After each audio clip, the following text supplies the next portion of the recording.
Gert, let's go. Welcome, everybody. Welcome, welcome.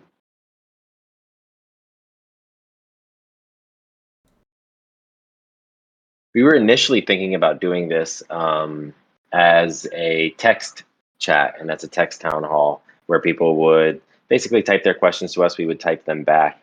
And maybe about 30 or 40 minutes ago, Max, Derp, and I decided that we were going to do this on audio. We were actually considering video as well. So definitely let us know in the comments if you'd rather this be an audio, if that you'd rather this be a video. And we're comfortable doing either one. We would love to be on video more because obviously that we just feel like the engagement's better. It's more personal. You can see our facial expressions and like when we look awesome and when we look dorky. So yeah, Max in the house. Hello. Hey Max. We got you. Hey, how's it going, guys? Tech issue. What's up? Well, I mean, we did decide to do. I was just telling everybody we did just decide to do audio 30 or 40 minutes ago. So I'm expecting a few tech issues. Well, I think it's probably a good idea to do audio because that's what I was expecting when I was told town hall. I was expecting it to be an audio talk. I didn't realize. It was like, wait, we're just typing. That's only. I've done a few AMAs, and so has Mr. Habibi over here. We've done some AMAs in the past where we just typed. It was, I got to say, one of the weirdest experiences that I've ever had. It was done like on Telegram, and they just kind of asked a question, and then we just typed the response on Telegram, and then we waited, waited for the next question. So Yeah. yeah. It was really interesting because what they would do is they gave us the questions in advance, as a lot of our AMAs do. Like we'll have some idea of what the questions are, but because this one was typed out, they knew that some of our questions were going to be paragraphs long. So rather than everybody waiting for us to type it, they would ask the questions, and since we already had them, we had our answers copied already. So we would just copy them from a Google Doc and paste them. And then but it was like weird because they're like, wait 3 minutes before responding so that it looks like you're typing. And we're like, and me and Max were just on Slack talking to each other in the background. Like this feels interesting. So I'm glad we're doing audio. Yeah, it was very dystopian, to be honest. Well, it looks like we got people here. So we can go ahead and just get started. So Derp, how should this work? If we want people to ask questions live, where should they be posting? Can we give them some instructions there? And also, we have some questions that have already come in, and Derp will be answer or asking those questions to us on the behalf of the members that asked.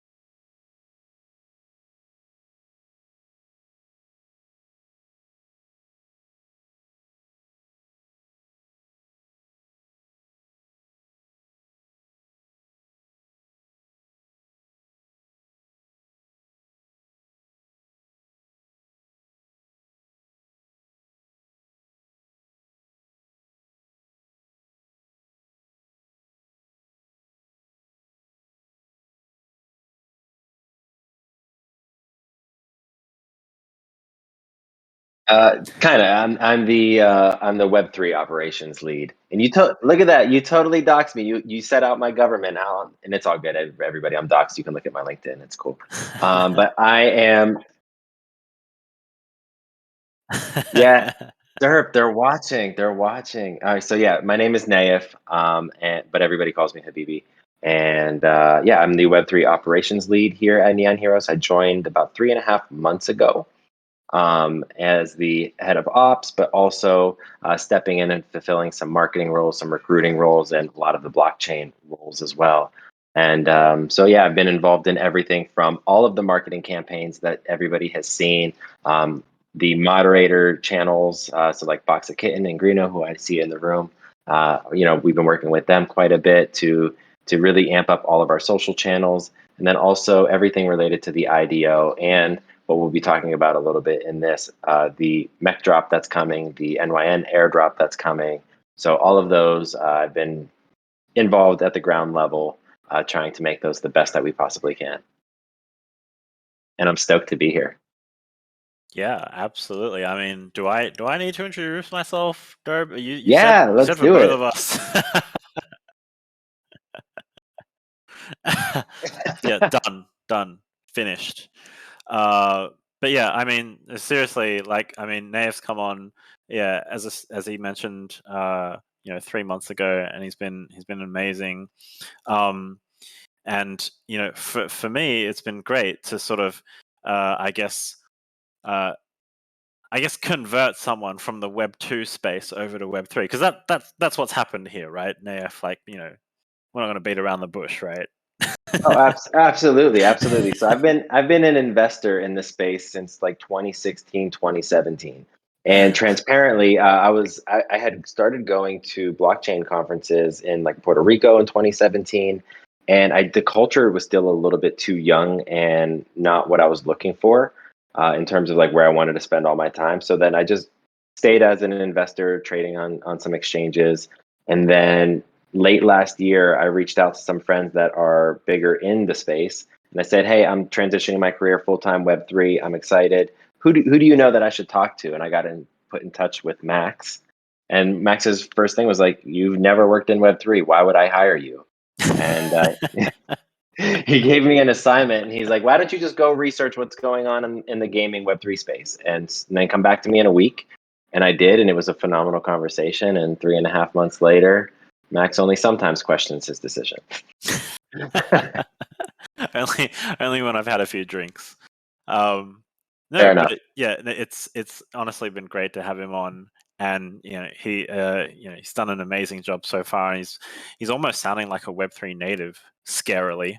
Um, so yeah, it's been great. So I mean, obviously, happy to introduce myself, but I'm the founder of the project. I think for anyone else that has been around for a while, you probably all know that. For anyone that's new, yeah, hi, my name is Max. I'm the founder of Nine Heroes. I've been in the blockchain space for the last 5 or 6 years as well, as an investor. Uh, been in the digital community building space for the last 8 years as the COO of a digital media studio, with my co-founder Wenji. We sort of built out multiple digital communities across multiple platforms, and was able to, I guess, grow a following of around 30 million followers combined, throughout that. But then, interestingly, before that, I was actually in medicine. So I did 6 years of study in med school back home in Sydney, Australia, and then worked as a senior surgical resident. Almost finished, actually, the training program. I was about 2 years away from finishing before I left. So yeah, I've been doing a whole bunch of things here and there. Spun up a game development studio out here in Singapore, which is where I'm currently based. 2 years ago, but back then, solely focused on the Roblox ecosystem, which is pretty interesting in and of itself. It is kind of like a metaverse as well, of sorts, but just for a younger population. So that was actually it was a good learning experience as well for me. What else? I love gaming. I've been gaming for my whole life, basically. Grew up with sort of RPG type games. I actually spoke to one of my tech producers earlier today, and he kind of asked me a few questions, like, "What were some of your favorite games?" And I was like, "Well, all time favorites. It's tough, but I would have to say Legend of Zelda: Ocarina of Time, Final Fantasy VII. Back to my younger days, and then probably, when we're talking about shooters, I'd have to say, just in terms of the amount of time spent, it would either have to be Counter Strike or Team Fortress 2. So those were some, flashbacks to the past. Don't know if any of you guys are old enough to experience some of those sort of very old school titles, but yeah, that's basically, what I used to play as a kid, and nowadays I sort of have my finger in a lot of different pies. I like playing a bit of League.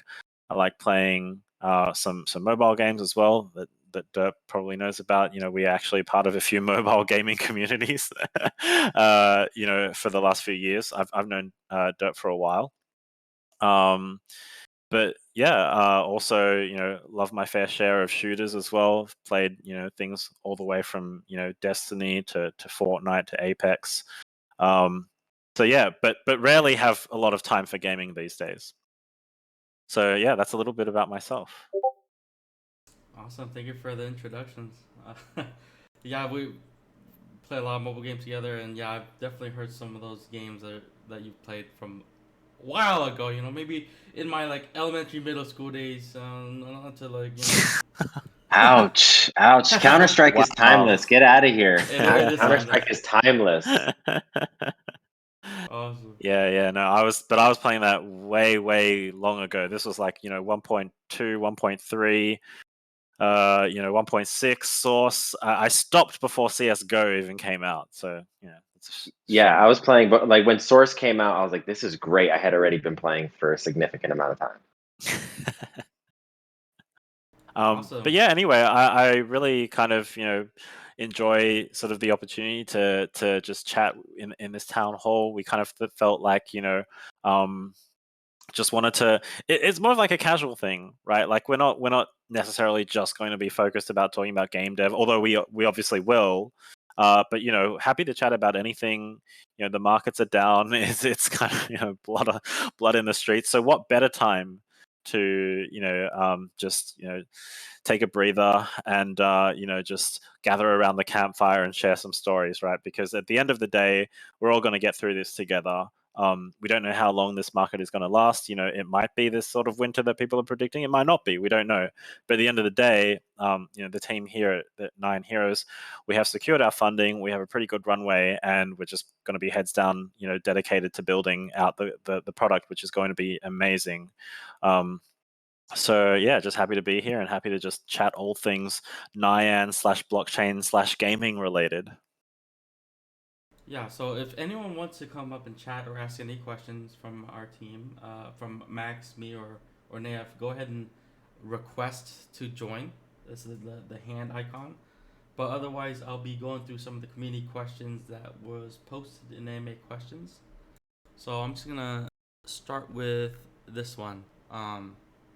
Win merch.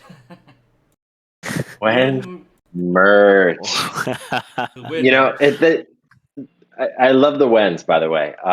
They always make it, and like internally, we'll use them in our internal meetings as well. Like we were in a marketing meeting with yesterday, and the creative director like teased us and was like, "Oh, well, maybe we could do this," and then everyone was just like, when?" And like we started making the pounding motion. So we do it internally as well. So when merch, we actually asked on our Twitter yesterday what type of merch our community wants to see, and definitely we're already aligned. We have some merch ideas already in the pipeline. Some orders have already been placed to let everybody know. Ooh. So yeah, there's Is that an there's some alpha leaks leak, there. Nayef? It's a little bit of a leak. We've already placed merch orders, and so we are starting to build up what our inventory is going to be and how we're going to distribute that. But we are definitely looking at hoodies and different apparel and hats and trinkets. We're looking at literally every single thing. I've already my tagline within the company is I have no shortage of expensive ideas. So some of the merch ideas that I've already come up with, everyone's been like that. No, Nayef, too much. So definitely trying to find the right balance, and give everybody things that are valuable, that are cool, and that they want to show off. So merch is coming. We also have one more little leak that would be digital merch and other things coming, wallpapers. Yeah, I'll just leave it there. So lots of cool things coming around on the merch, both in IRL and digitally. Do we how much can we share around timing? Ooh, Tough question. it's a tough question. Let me say, I I see merch happening in Q3, and definitely not all the way at the very end of it. It'll happen sometime in Q3, and maybe towards the middle, maybe sooner, maybe not, but right in Q3, I think is going to be the right. So within the next 90 or so days. I think that you'll start to see some merch coming. And we also ordered our team merch as well internally. So all of our team members across the world all have merch being drop shipped directly to their doors. And I'm sure that we're all going to be taking pictures and selfies and posting it so people can get a taste of the flair that we're going for and some of the degen designs that we're looking at. Yeah, definitely. Well, so I guess like the team merch was kind of more of the proof of concept, just making sure that everything was working correctly before we then go out for basically public merch, right? So it's kind of more of like a testing grounds. So I don't know what exactly I can reveal in terms of the merch items, but let me just say, maybe this is jumping the gun here, but I am ready for my custom mouse pad. Okay, that's all I'm gonna say. Yeah. The custom mouse pad, I think I'm ready. Like for me, it's about the keychain, right? I want the keychains, I want the trinkets because for those that are still getting to know me, I live nomadically. I've lived out of a suitcase and a half for the last 5 years. So I'm not traveling with a mouse pad, but I will put trinkets on my book bag. So for me, the keychains are where it's at. All right. Oh, I'm more excited for the And Nyan Lambo that no, that I leaked too much. the what? The Nyan Lamborghini. The Nyan Oh, Lambo. Yeah, Yeah. but oh that's yeah. coming directly out of your pocket, Derp. So All right. I just so guess you no know. one's getting Lambo. I guess. Yeah. I mean, we were gonna do it, but I think Derp just kind of leaked it out too early, and now the hype is gone, and we got to figure out another way. Maybe we could replace Lambo with some stickers. I hear people like stickers Just as much as Lambos. just as much as Lambos. This is not a promotion to put stickers on other people's Lambos, though. Although that would be hilarious. Awesome. I'll just go right into our next question. Is from Chris, who unfortunately couldn't make it, but he has some big questions. And this one will revolve around the land sales. And he says, Max, not gonna lie, we have concerns. We have no money left. All of our net worth is currently 90% down, held in liquid JPEGs of cats and other coins. And we seriously need you to throw a Hail Mary here, mate. So, what kind of pricing are you thinking? And can you give them some insight into land sales and if it's gonna be held in NYN and stuff like that? Yeah. So when it comes to land, that is still very much a work in progress. Literally, I've just been putting together a Miro board for like high level design of land. How we intend on using it in our game, how we intend on it not only being sort of related to in-game sort of activities and progression, but also how it relates to things like yield and ROI, and also how it relates to the social aspect of land, the actual sort of community building and as a hangout and your kind of digital identity. So there's just a lot of stuff to cover there. And I've seen a lot of land that has been released lately. Basically every man and their dog on that's starting a project wants to release land. And you know whilst I don't want to be too critical on any one particular project, I think the main thing that I'm seeing in the space is just I don't quite ever truly understand what the use cases of a lot of land in some of these projects are, and it just kind of seems very abstract and ethereal. So that is just something that I'm just I'm taking a little note off, and I'm just paying a lot of attention to when it comes to designing our own land use cases, because we what we don't want to do is just create these sort of plots and just say, hey, we're leaving it to the community. Now it's time to make your own user generated content in this land, and then just kind of see where it goes. Because inevitably, what happens is that you just unless there's some kind of you're the 0.1 percenter in the space. Most likely what's going to happen is a whole lot of nothing. You end up with sort of speculators coming in and a lot of empty land plots that people aren't actually doing anything on. Interestingly, I was looking at sort of daily active users for some current sort of land projects just today. I was looking at games like Sandbox and Decentraland, and comparing it with other sort of virtual worlds that I guess are more traditional or Web 2. We're looking at, Avakin Life or Second Life and things like that, where you do actually have this sort of virtual world or metaverse that people are actually using. And the difference is massive. It's like you look at Decentraland and Sandbox, and they have, a couple of hundred daily active users, which I would say in a metaverse that is designed purely to create like this sort of virtual world experience, I would say that, that's pretty far from what the intended sort of design is.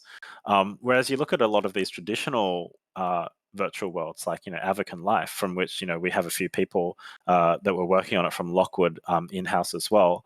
I mean, they have daily active users still of, in excess of 500,000 players every day, which is just incredible, right? Like, that's what we want.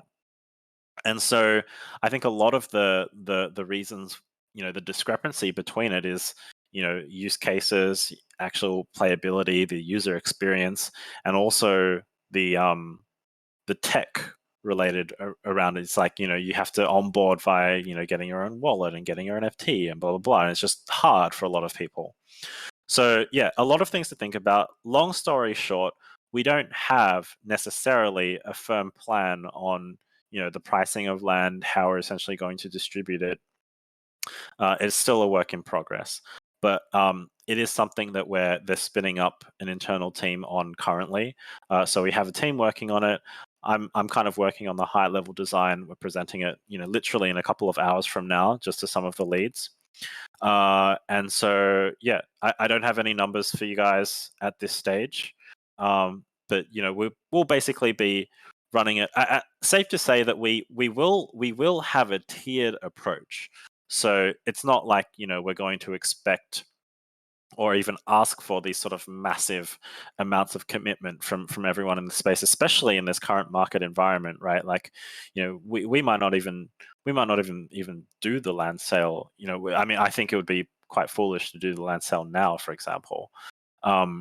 So timing is also another consideration, but we will basically go out with a tiered approach, I think, which makes sense. So allowing, I guess, early community members as well as other people that want to get in at sort of like lower price points, and then sort of seeing how that goes, and basically staging it up and up as we go to some of the like, I guess, we're looking at guilds and other funds that are purely looking at engaging in-game assets, including land.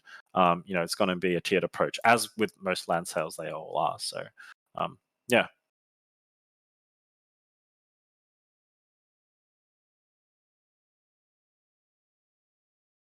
let's do it. Let's bring them up. Zozo. Go. Hey guys, how you doing? Great. Awesome. How are you? Love the PFP.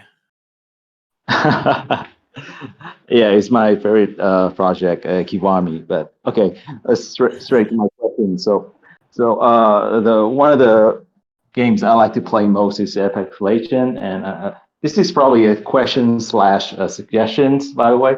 Mm-hmm. I really like Apex Legends. I believe one of the reasons it's such a huge success is because of the smart ping system, which allow players to communicate effectively without a microphone. So I'm wondering if the team is planning to add a smart ping system similar to Apex into the game at launch. Yeah, I mean, so thank you for the suggestion. I've actually written it down here, so that I will be able to reference it again when we talk internally in-house. But just for everyone's sake, we have actually modeled a lot of our in-game systems based off Apex Legends and Fortnite, I guess, for the camera angle, and then kind of loosely referenced Overwatch, I guess, for overall tone and mood. So when we look at in-game sort of systems designs, communication, minimap, and things like that, that very much falls in under the systems designed for Apex. And so, looking at their smart ping system, I definitely think that is something that we'll be looking to implement as well. It's very intuitive. You get a lot of information very quickly. The UI kind of, helps with that as well. So yeah, it is absolutely going to be something that we look at amongst many other things. But I do think communication in game is quite a key component of something of what we're trying to build. And I think Apex does it quite well, with the fact that their default is a 3-man kind of system, and then you don't have to necessarily talk, but you can if you want, obviously, and we would try and probably encourage that as well. But yeah, obviously having non-verbal cues in game to allow people to quickly communicate things, obviously adds to the user experience. So I agree with you. I love a lot of the things that they've done. I think they've done them very well. So we'll absolutely be, learning from what they've done. We don't have to always reinvent the wheel, but we'll be taking a lot of their core sort of systems designs and implementing it, and then also changing things where we feel like we could add value.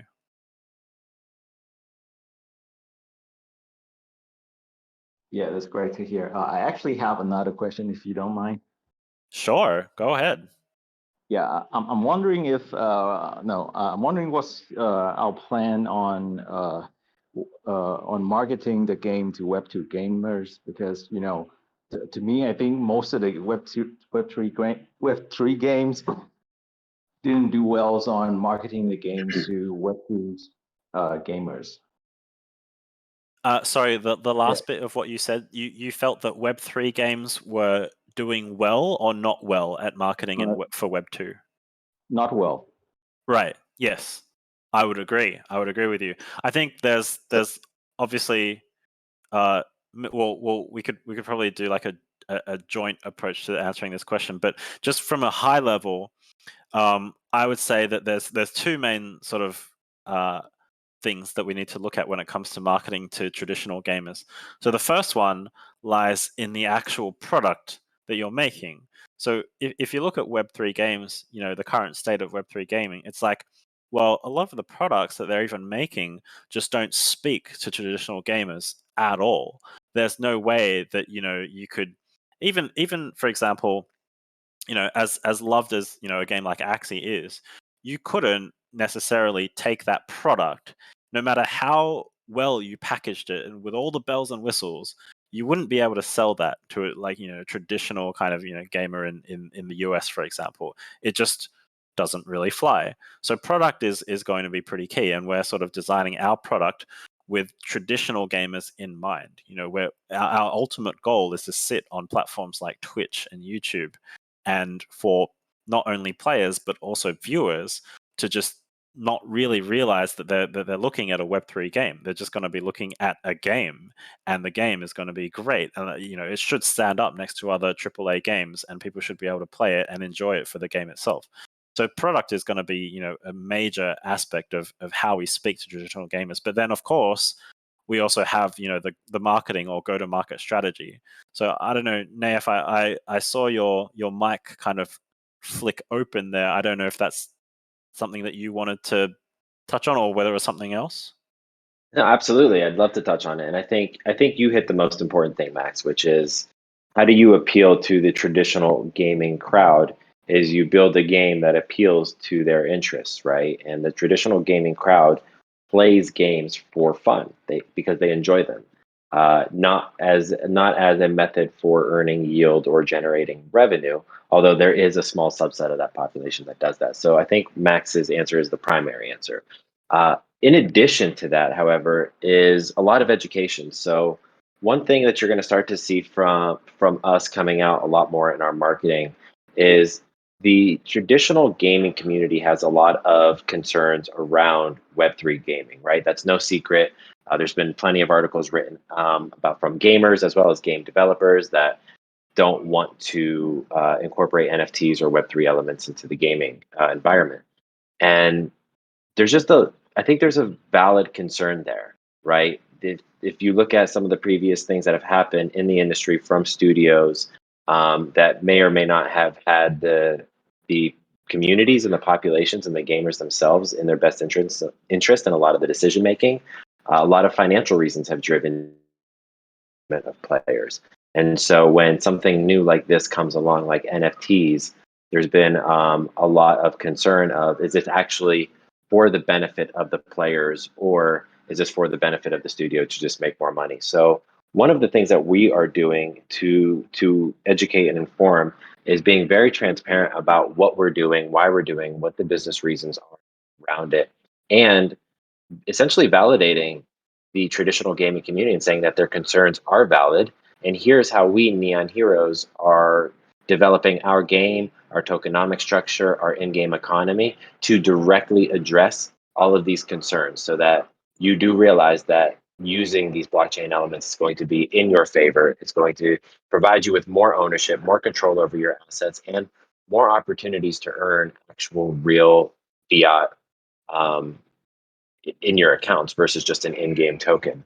So there's going to be a lot of educational material that's going to be coming out from us over the next few months, talking about exactly what we're doing to address all of the concerns from the traditional gaming community. And we really want Neon Heroes to be seen as not only a leader in the gaming space, not just Web3 gaming space, but the gaming space as a whole, but also as an ethical leader for doing what blockchain was meant to do, which is democratize power to increase access and to increase resources among all of us. And so we want that to be our brand, and we're going to keep marching towards that.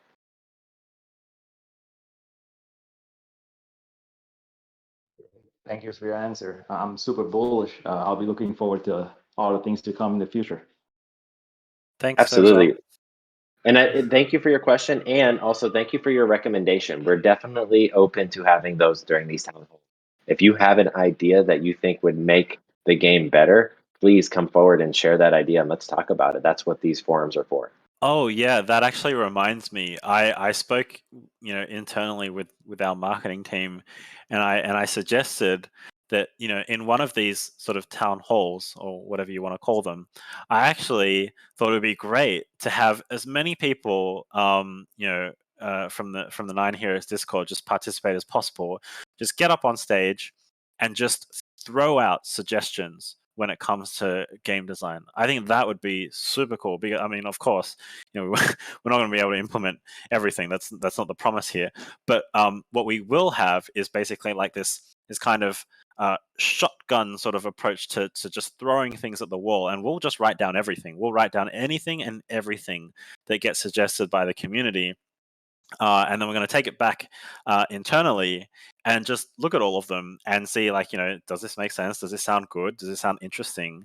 And if it is something that is new that we hadn't thought of before, that eventually gets incorporated into the game, we'll give that person a big shout out. So I thought this would be really fun because it's just like it'd be very casual. There's no, I guess sense of you have to deliver XYZ, but it's just feel free to go crazy and wild with the suggestions, because at the end of the day, our IP that we've created is a mix, right? It's this sort of duality. We have these kind of epic looking Overwatch inspired mechs, but we also have these sometimes badass but sometimes adorable looking cats, and it's a bit of a contrast. So on one hand, we can have really engaging, serious sort of shooter PvP based gameplay, but on the other hand, we definitely didn't want to lose the character and quirkiness of our characters being cats, right? So in that sense, the world can really be quite, I guess, fantastical. We don't have to necessarily conform to standard laws of physics or ideas behind how a weapon should work or how an ability should work. We really do have the capacity to explore these things. And so we're definitely not making like a Call of Duty type game. We're not making a very kind of serious sort of game when it comes to the mood. We're making a serious game when it comes to the gunplay, but we want the mood to remain lighthearted, a bit quirky, kind of like Tracer in Overwatch. There's a bit of quirkiness there, or a bit like the kind of quirky dances that you see in Fortnite, right? Like the gameplay can be really, really high paced and fast, but at the same time, we want to retain a bit of character. So anyway, I just thought that would be a really cool idea. If any of you guys are interested in participating in something like that, you got some interesting ideas that you want to throw out, please, get involved and jump on board the stage and throw out your idea, and we'll be writing it down. I think that would be something really cool that we could do later on. One suggestion that I have, I know it's already been talked about in the community, so I just want to throw my vote of support behind the idea, is getting Derp as an NPC in the game. I think that would be phenomenal. Like actually Derp, or do you mean shall we just create like a nipped out turtle with kind of derpy eyes and just have him float around? A cat with a turtle shell. That's good. The answer is yes. The answer is yes. Either one Yes to works, all. but just yes to all. A Derp NPC. That is my suggestion. I think if we do that and nothing else, then I mean that probably gets us the AAA rating. Awesome. Okay. Thank you so much for being up here, Zozer. Do you have any other questions? Nope. Thank you, guys. Awesome. Thanks, Thank you. Zozer. Thanks, Oza.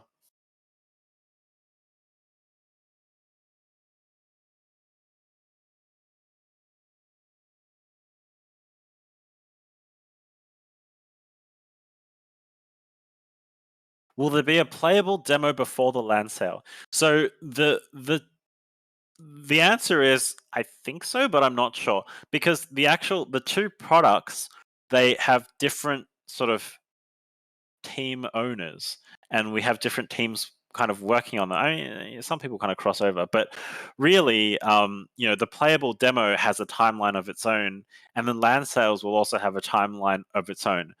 I do think there's a very good chance that there will be a playable demo before the land sale. Like just thinking about how the roadmap is playing out, I think that will be the case. So hopefully that answers your question. So, and on to his next question. So how much funding has a team held in dollars or stable coins, and how many years do you expect this runway to last? So we had 90% of our funding held in stablecoins. So in terms of the market, condition over the past, well, I got to say past almost 6 months, I guess 5 to 6 months.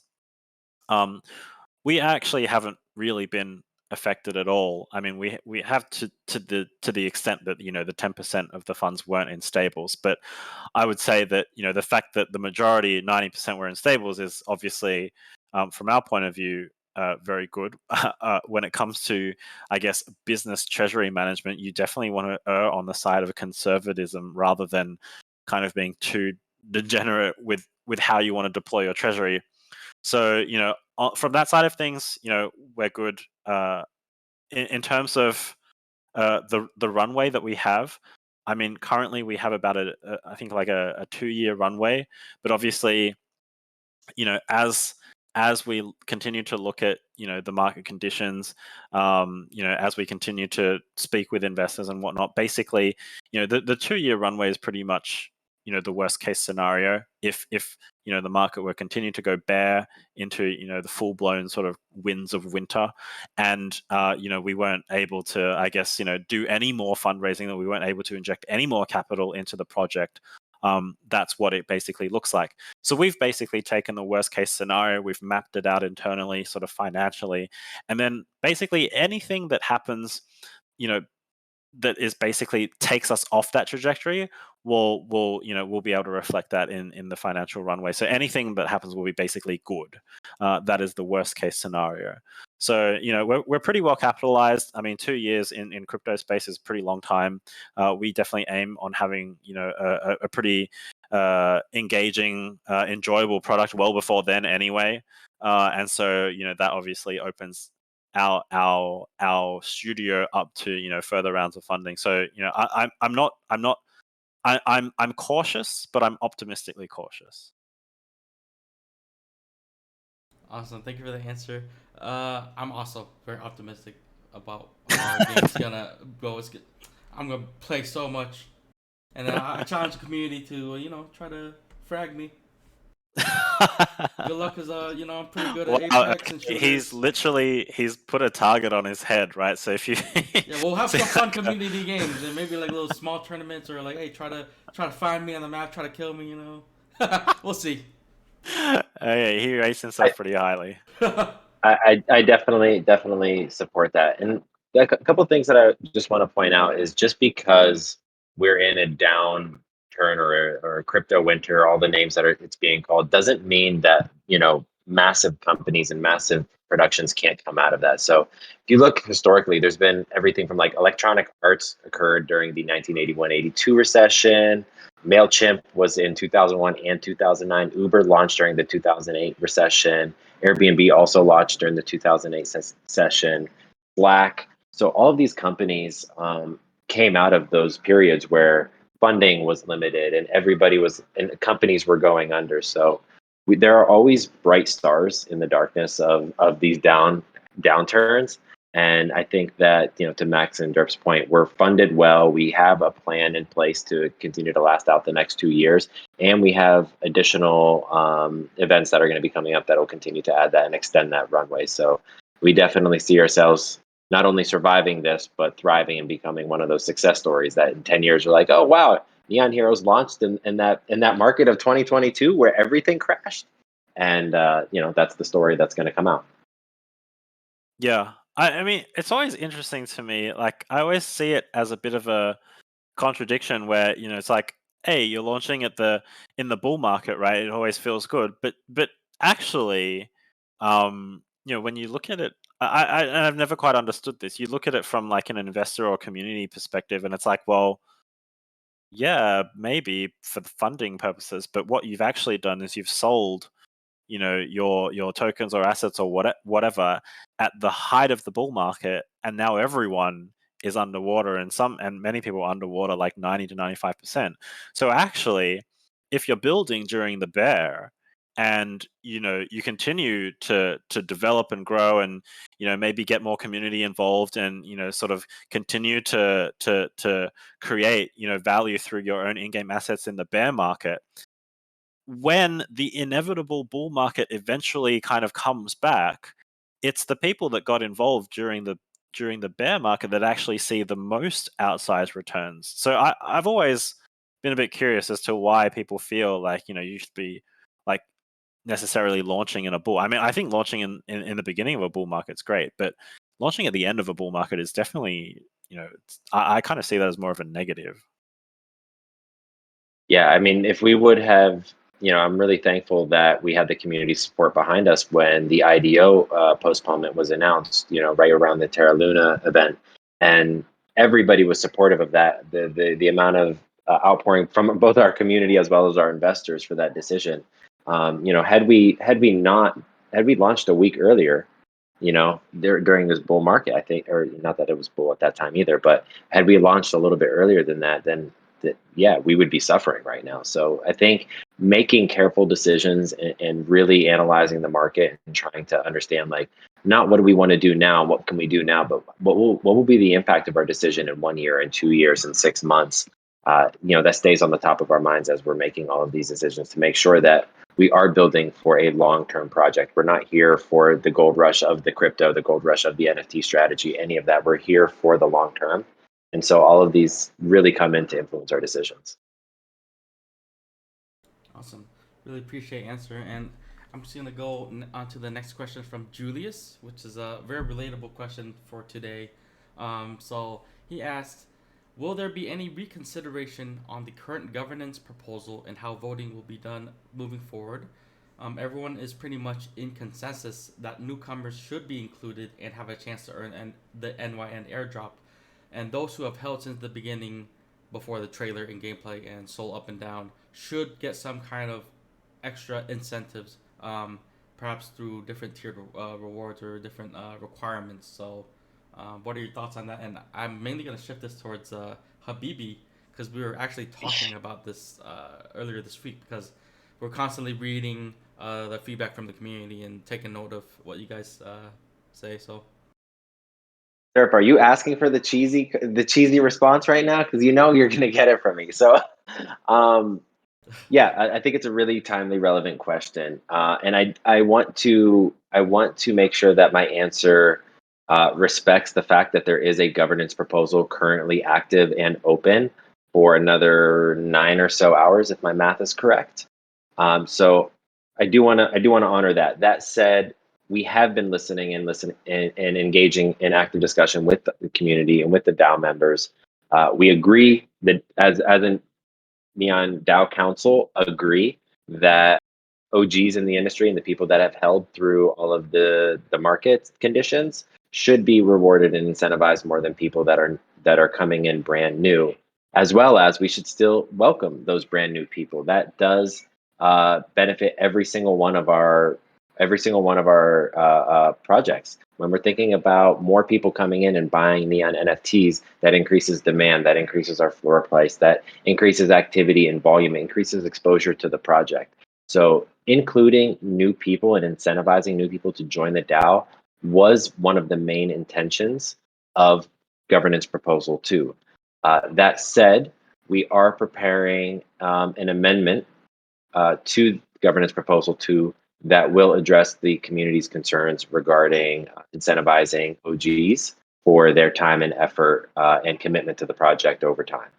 So I'll leave the details to that for that proposal. But Max had a great idea earlier, and rather than us just posting it, what we're going to do likely is post a draft of the proposal, get some initial feedback to make sure that this is supported by most, if not all, of the community. And then once we know that and we refine it, we'll go ahead and post the governance proposal number 3 to be voted on. But that will all happen after governance proposal 2 has been voted on.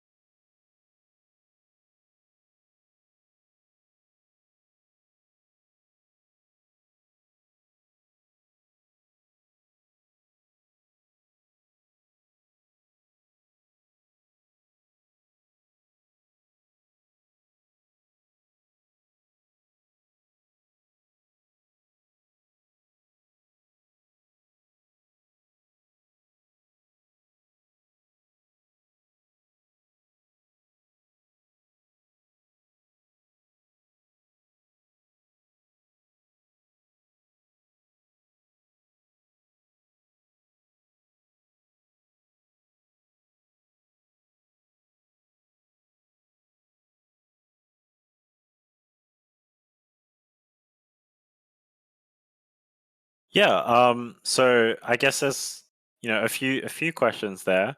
In terms of being able to use, for example, a credit card.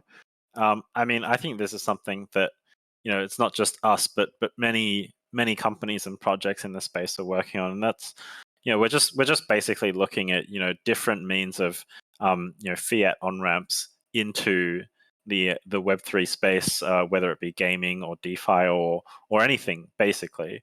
So yeah, I mean we'll probably be working with a number of different sort of payment gateways and partners to enable sort of, I guess, smooth transitions from I guess web 2 or traditional gamers, if they did want to get involved in purchasing some assets, for example, that we should obviously make that process not extremely difficult for them to understand. So things like credit cards and PayPal or whatever, that should all eventually be integrated.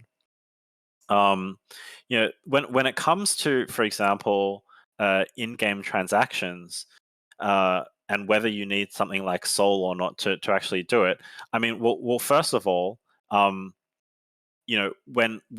players actually sign in to our game, they'll create a public profile for themselves, just like most games. You say for example, you sign onto Steam, you need to create a Steam account.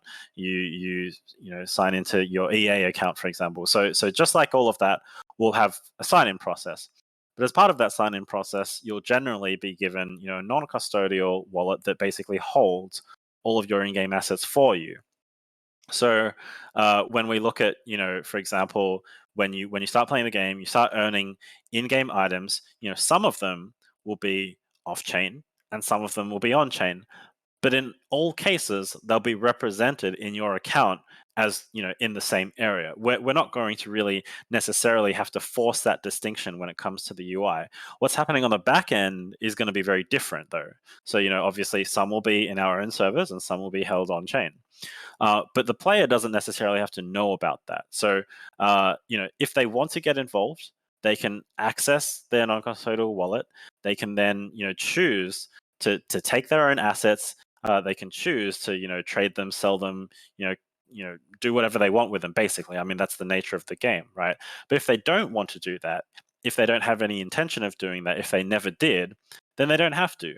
They can just trade within our own in-game ecosystem. They can use our in-game marketplaces. They can trade P2P with players there, and do everything that they would otherwise normally do with a traditional game, with a marketplace. For example, an RPG game that has a marketplace, you just trade in game, right?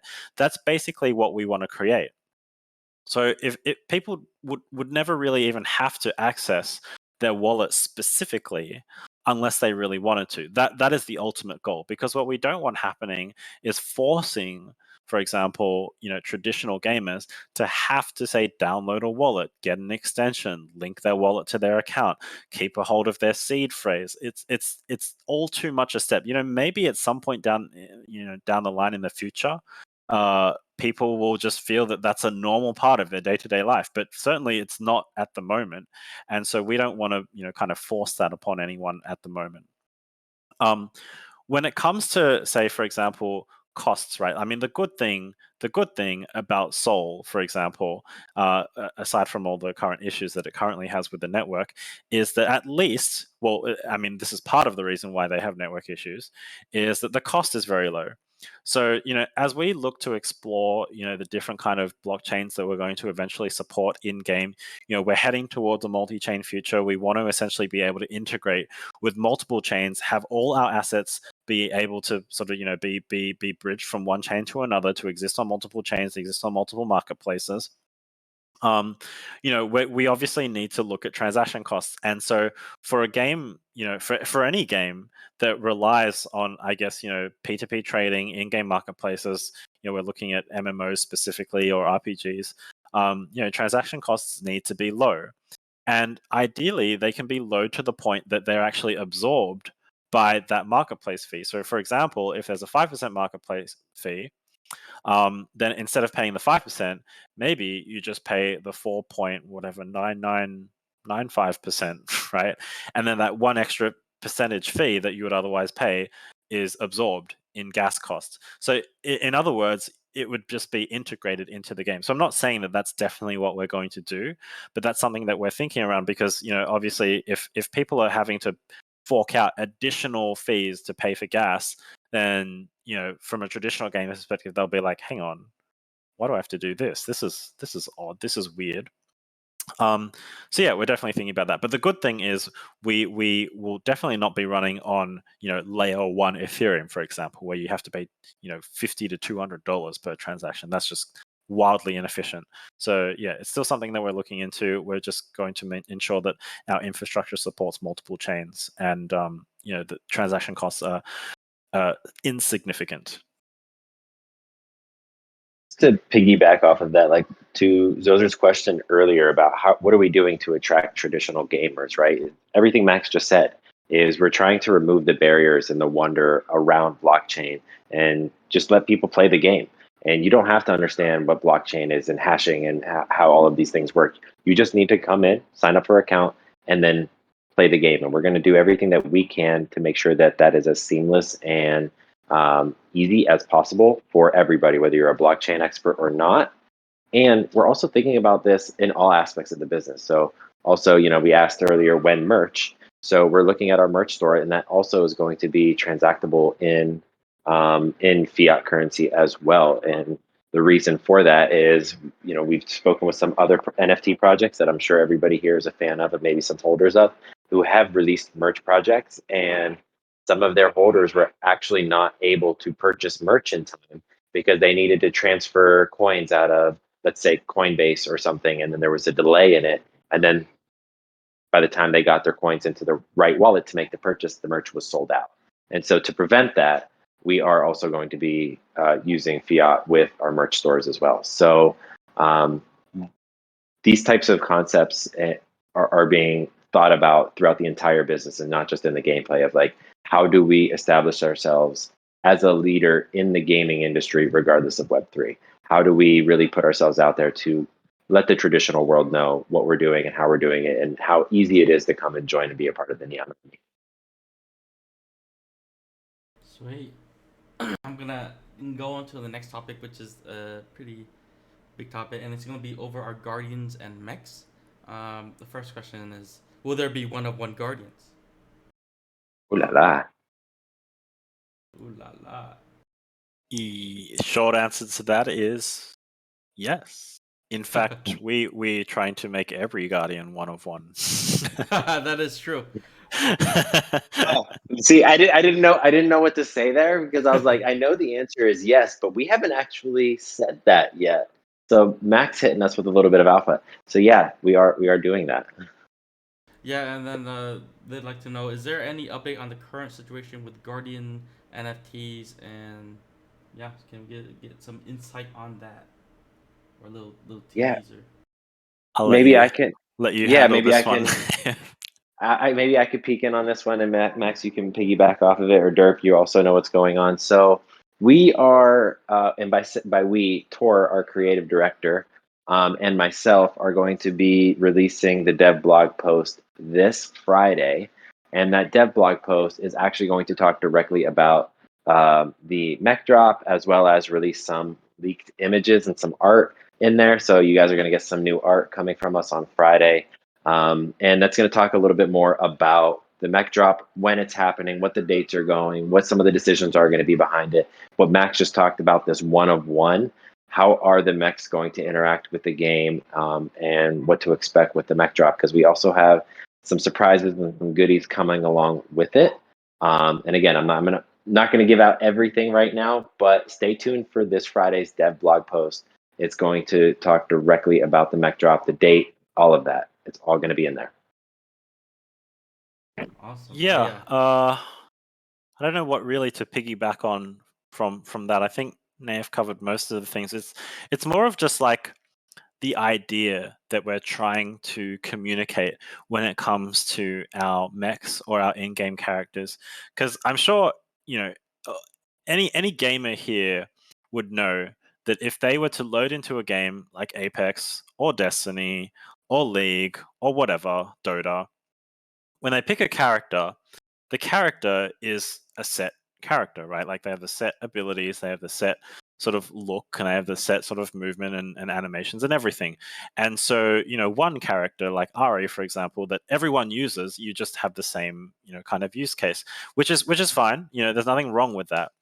But we wanted to take a different kind of approach where you actually look at some other kind of games, or I should say sports, right? For example, in the real world. If you were to look in the real world and take, for example, a soccer team or a basketball team. Sorry, I called it soccer. For anyone that's got offended by that, I can call it a football team if you like. So shocked you just called it soccer. I'm like, he's from Australia. I'm from Australia. We call it soccer. Football is a Oh, different sport in Australia. oh, I didn't know that. Yeah. But anyway, whether it's a football team or a soccer team or a basketball team or any kind of sports team, Formula One drivers, anyone that revolves around actually using humans, right, in a team, you look at how that kind of distribution kind of plays out, and it's like, well, that's where you get your player profiles, right? Like you go into, say, for example, an NBA game, whether it's in the real world or an actual sort of console game, and you get exposed to all of these different player profiles. And they all have their different metrics, right? Like they have different heights, and you'll in some cases you see this kind of like hexagonal kind of stat distribution. It's like, well, you could go for speed. In that case, the speed sort of counter is all the way to the bottom. But then in that case, you might not have the most sort of agility or something like that. And it's all kind of distributed in a hexagon or an octagon or whatever kind of shape they decide to choose. But the key thing is that every player, every character is unique. They all have a different kind of stat distribution. They all have a different kind of, unique feature in a team. And so our challenge is, in this space of Web3, and we're talking about virtual worlds and digital identities, how can we create something in a AAA game development pipeline that is actually unique to the user? Because that really plays into your digital identity, right? Like, I mean, you couldn't say as a digital identity that I'm, whatever, Tracer from Overwatch, because I'm not Tracer from Overwatch. anyone could be Tracer from Overwatch if that was their avatar, right? You'd have probably 500,000 Tracers running around. But what we're trying to do is something that's never been done before in the AAA industry. And it's like you get a character, and it's unique, and it's your own, and it actually has in-game impact. Like it's different. It's not just an avatar. It's not just a look. It's not just a skin.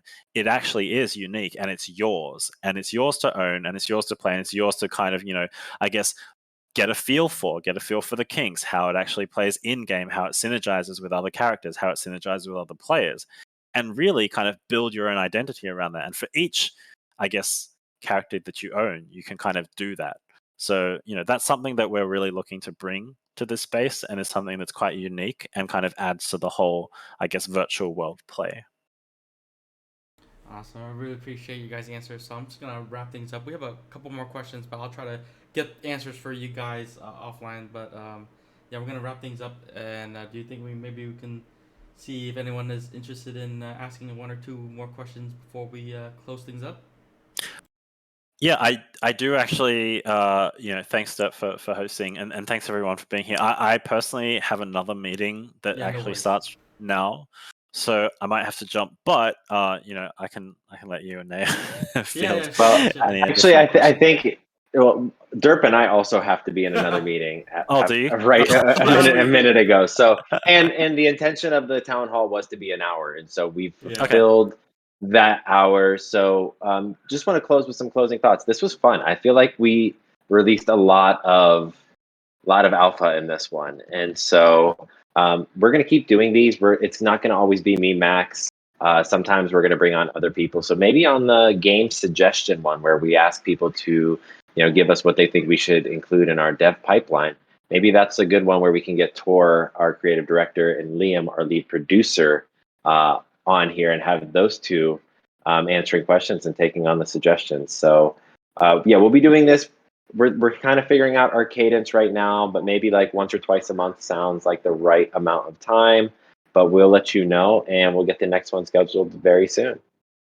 Thank you all for being here. Sweet. Thanks, guys. Thank you both for your time, and thank you everyone for joining. I will be posting this recording sometime this week, but thank you everyone, and I hope you have a great day. Good morning, good evening, good night. Go. Bye. Bye. Bye, guys.